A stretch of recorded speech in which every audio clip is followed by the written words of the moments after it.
भगवान किसको प्राप्त हो जाते हैं? गोविंद को कौन प्राप्त कर पाएगा?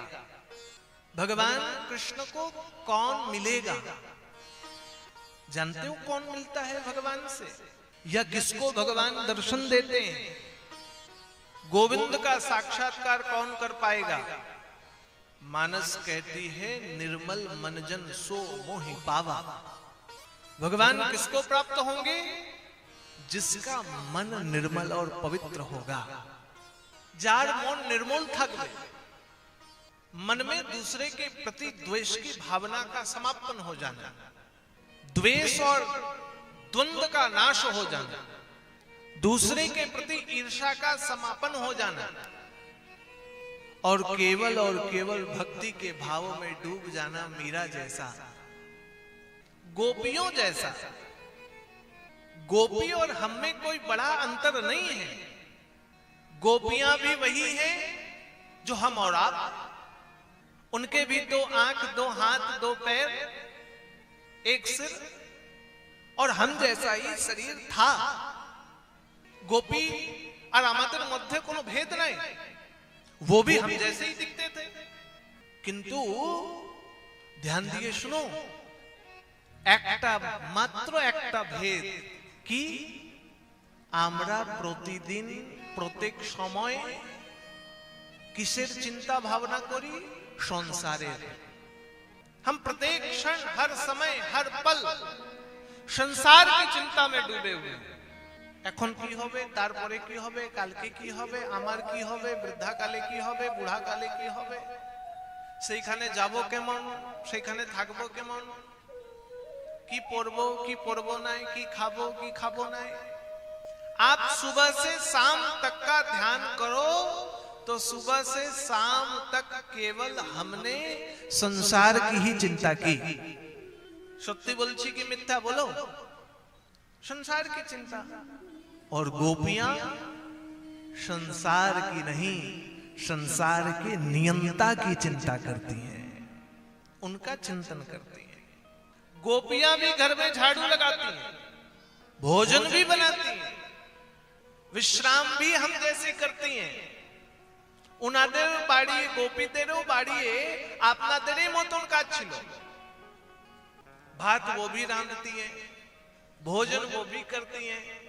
लेकिन बंधुओं, बड़ी बात, गोपियां यदि भात रांधती हैं तो कृष्ण का स्मरण करती हैं। गाय के दूध का मंथन भी करती हैं तो एक ही भावना, कृष्ण आसवे माखन चूरी करी जावे। पनघट से पानी भी लाती हैं नदी से तो मस्तक पर जल लेकर जाती हैं, और भाव गोपियों का यही होता है, कृष्ण हमारे मटके फोड़ देंगे।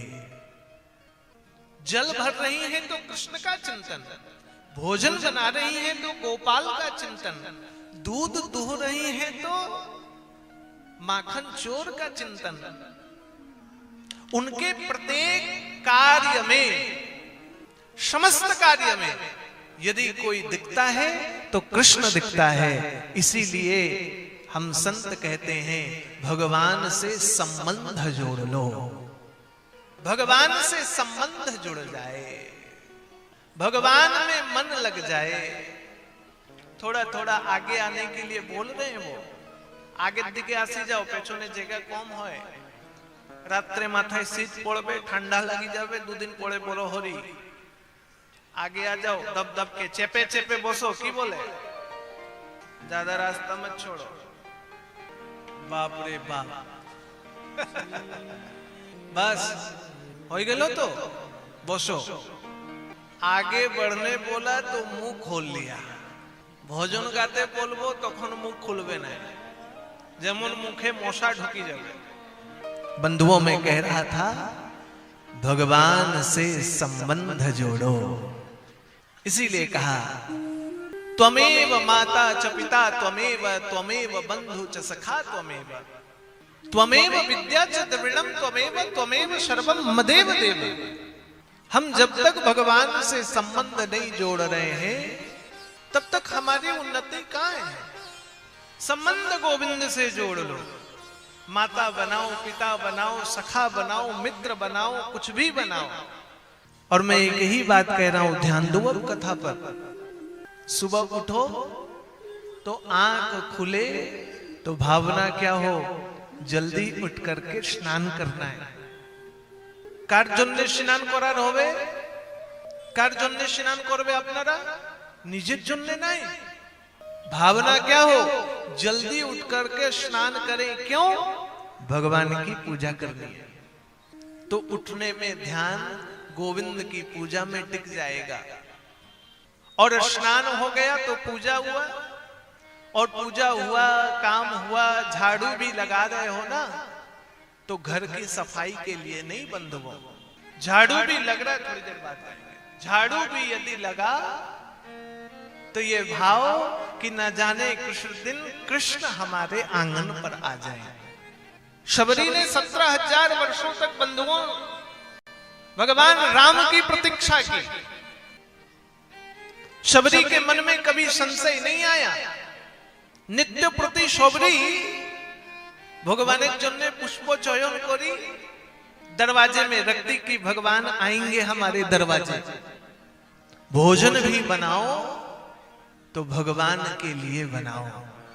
गोपाल जी की सेवा होगी, भगवान को भोग लगेगा, तो जानते हो वो भोजन नहीं, वो प्रसाद बन जाएगा। याद रखना, जीवन में भोजन आपको रोगी बना सकता है, लेकिन भगवान का प्रसाद रोगी नहीं, आपको अजय अमर भी नहीं, भगवान को प्राप्त करा सकता है।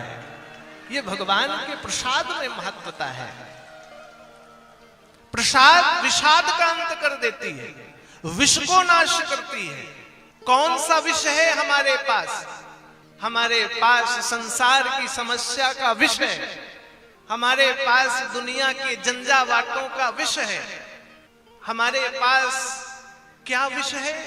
विष है जीवन में कष्ट है, शरीर काम नहीं कर रहा, ये विष है हमारे पास। कोई हमें डांट रहा है, यह विष है हमारे पास। कोई हमारे मन को ठेस पहुंचा रहा है, यह विष है हमारे पास।